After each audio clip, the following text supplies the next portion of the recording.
organ. The reason I like the frog is because obviously the organs look like the organs. I keep hitting you. Can everybody see? I want to make sure everybody can see. I don't want to have somebody go to the practical. Well, I couldn't see anything. I've actually had that happen before, and it's like, okay, if we need to go through it privately, we can, but I'm throwing this out here. Look at this. Stomach, heart. What is this? For those into human A&P. That's right. The largest abdominal organ is the liver, lobes of the liver. One of the functions, of the many functions of the liver, is to produce bile, right? What stores bile? The gallbladder. And voila, this little green/pea-shaped organ is the gallbladder, right? There is the gallbladder. Do you see it? Liver, heart, stomach, gallbladder. The stomach leads to what structure? You can't write intestine on my test. Large intestine? Small intestine. Some of you have not had A&P yet. The first segment of small intestine is called a duodenum or duodenum. So, stomach, duodenum, look. Small intestine. Do you see that? You write down intestine on the test, I mark it wrong. Because the small intestine leads to what? The large intestine. Right there. There is the large intestine. Looks kind of like a little pepper, doesn't it? If we cut out half, what's another name for the intestine, the large intestine? Colon. I guess if we cut half of it out, we'd have a semicolon. Little humor there. Nobody thought that was funny. A collapsed bladder. If the animal was alive, it would be filled with urine. Collapsed bladder. This is a female. Look. Ovary. Got it? Oviduct, which conducts, obviously, the eggs to the cloaca. The cloaca is where reproductive and excretory materials converge in a single chamber called, and if I don't mean to get too personal, Frog, but that right there is the cloaca. Got it? Right there. That common chamber, which is Latin for sewer. Anus.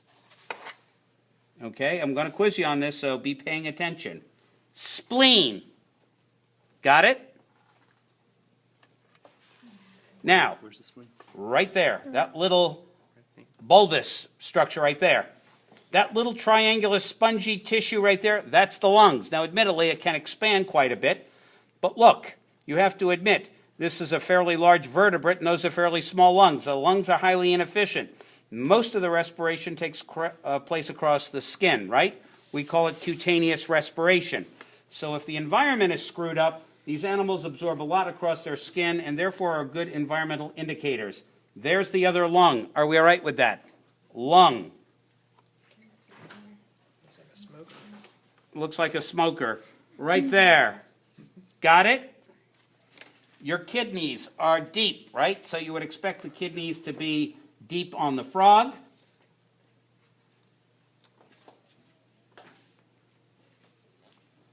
And that structure right here, if I can tease the membrane away, here are the kidneys right here. Do you see one kidney right there? There's a kidney. Let's go to the other side.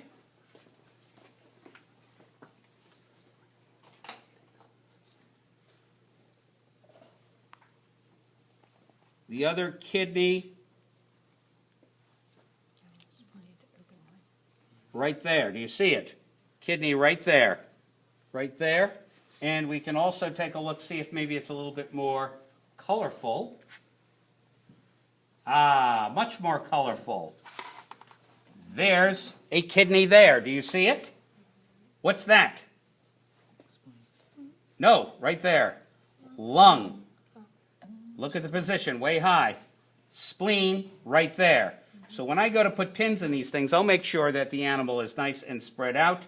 Here, obviously, ovary,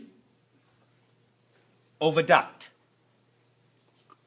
Now, when you look at frogs, it's interesting to note. All right, open up.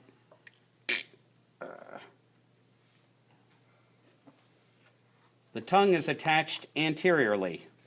Where is your tongue attached? At the back of the mouth. Look in the frog. It's attached at the front. It's attached anteriorly. If this animal was alive, that tongue would come out quite some distance. Catch insects. We'll put your tongue back in. Okay. And notice again it's attached at the front. Do you see that? Oh, I know what I wanted to show you while we had your mouth open.